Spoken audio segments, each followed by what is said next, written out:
Come at me, man. One of the derelicts from the park benches underneath the great oak tree in Union Square Park shuffles over to one of his cronies and cold cocks it. That is if one stumble bum staggering over to another stumble bum, landing a series of glancing haymakers to the side of his buddy's face, can be considered cold cocking. It's bum fight night in Union Square Park once again, and let's get ready to rumble! Now that New York has reached its 8th week of the great lockdown of the COVID-19 pandemic of 2020, the streets are now completely bereft of Mr. and Mrs. Jane and Joe Normal, and have been totally overwhelmed by the drunk, drug-addled, mentally deranged, homeless citizens. New York City looks as though it has been hit by a Soviet-launched neutron bomb. Enhanced radiation has killed all the inhabitants, but left all the buildings still intact, except for the rats, squirrels, and fat pigeons. Union Square Park is devoid of all life, except for Big fucking Mike and his bum buddies. The homeless congregate at the same semicircle of park benches on the eastern perimeter of the park every afternoon to lounge about, shoot the shit, exchange contraband, share food scraps, sing, dance. Ever notice that junkies can't sing yet they all insist on singing? They can't dance yet they all insist on dancing. Get high, drink, smoke up, nod off, and fight. Fights seem to break out on a daily basis. What have they got to fight over? I guess there's nobody left to harass or panhandle off of now that all the stand-up citizens are strictly observing the state-imposed mandatory quarantine, except for Big Mike, that is, who snags a cab to Union Square Park every day for the past 57 days just to catch the latest installment of Bum Fights, the last remaining live entertainment experience left in the city. No distant remote virtual reality events for Big Mike. No. Only real reality will do for him. The interactive theater experience alone will satisfy. Live performance like it was back in the day before the novel coronavirus self-isolation. Best seat in the house. This must be the front row, as Bob Euchre says. Wouldn't miss it for the world. I'm there, rain or shine.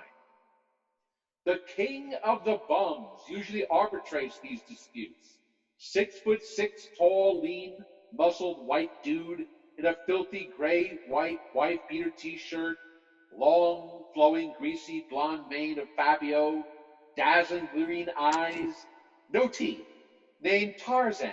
Yes, Tarzan, king of the jungle, the hobo jungle, a Christopher Lambert gone to seed, an Arnold Schwarzenegger crackhead. He must have been a bodybuilder himself before succumbing to the devil's glass dick. He usually kept the peace in Union Square, homeless encampment before the 2020 plague year, that is, till he apparently left for greener pastures out the coast. Huntington Beach, maybe.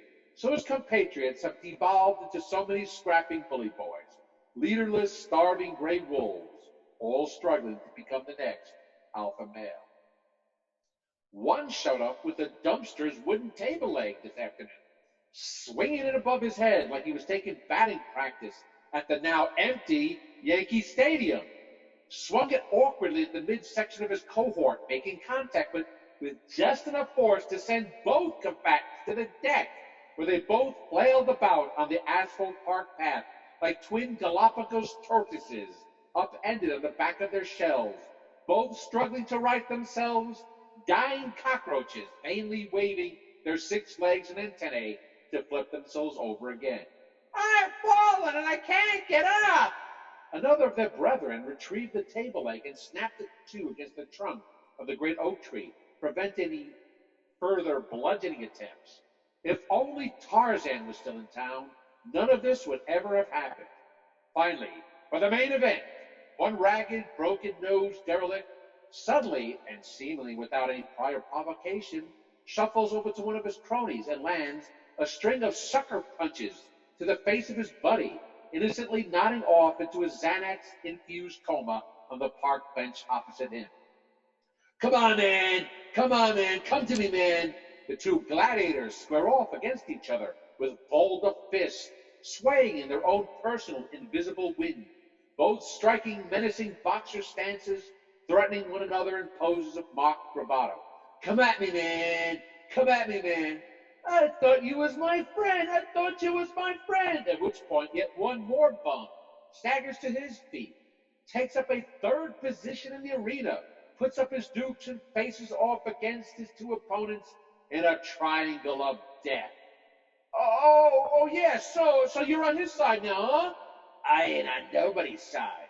Having already caught most of the preliminary bouts that evening, and feeling compelled to return home before the nightly 7 p.m. pots and pan banging curfew bell tolled, Big Mike struggled to his feet from his park bench viewing stand, grabbed his twin metal canes, and headed to the exits of this improvised Madison Square Garden.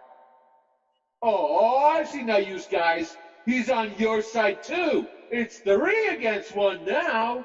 One of the derelicts waved his shaking fist in Big Mike's direction, who had unwittingly, accidentally walked inside their ever-expanding ring with these prize fighters. Don't look at me, fellas. I never take sides. I'm a committed, lifelong anarchist.